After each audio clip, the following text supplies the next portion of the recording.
എന്നത്തെ പോലെ രാവിലെ 5:30 മണിക്ക് തന്നെ എണീറ്റിട്ടുണ്ട്. അപ്പോൾ രാവിലെ ഇന്ന് നീർദോശയാണ് കേട്ടോ. അപ്പോൾ ദോശക്കുള്ള മാവൊക്കെ അരച്ചെടുത്തിട്ടുണ്ട്. ഇനിയിപ്പോൾ ഇതേ പെട്ടെന്ന് തന്നെ തേങ്ങയൊക്കെ പൊട്ടിച്ച് ചിരകി എടുക്കുന്നുണ്ട്. ചമ്മന്തി തന്നെ വേണം, പൊടിച്ച ചമ്മന്തിയാണ് വേണ്ടത്. ചട്നി ഇവിടെ ശരിയാവില്ല നീർദോശയ്ക്ക്. അപ്പോൾ തേങ്ങയൊക്കെ റെഡിയാക്കി വെച്ചതിന് ശേഷം പെട്ടെന്ന് പോയി മോനെ വിളിച്ചു കേട്ടോ. അവൻ അവിടെ പലുതേച്ച് കുളിച്ച് റെഡിയായിട്ടൊക്കെ വരുമ്പോഴേക്കും വേഗം അവനുള്ള ചായക്ക് വെള്ളവും വെച്ചിട്ടുണ്ട്. ഇനി ചമ്മന്തിക്കുള്ള ഉള്ളിയൊക്കെ നേരാക്കി എടുക്കുന്നുണ്ട്.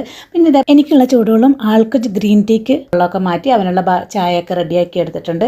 ഇനിയിപ്പോൾ ചമ്മന്തി ഇറക്കണം. നമ്മൾ മുളക് ചുട്ടിട്ട് എടുത്തിട്ടുള്ള ചമ്മന്തി തന്നെ വേണം കേട്ടോ. അപ്പോൾ ഇതേ ചമ്മന്തിക്കുള്ള കാര്യങ്ങളൊക്കെ റെഡിയാക്കി പെട്ടെന്ന് തന്നെ ദോശക്കല്ല് അടുപ്പത്ത് വെച്ചിട്ട് അവനുള്ള ദോശ ഉണ്ടാക്കി. 3 ദോശ മാത്രം മതി കേട്ടോ. 2 കൊടുത്തു വിടാനും 1 കഴിപ്പിക്കാൻ നോക്കും.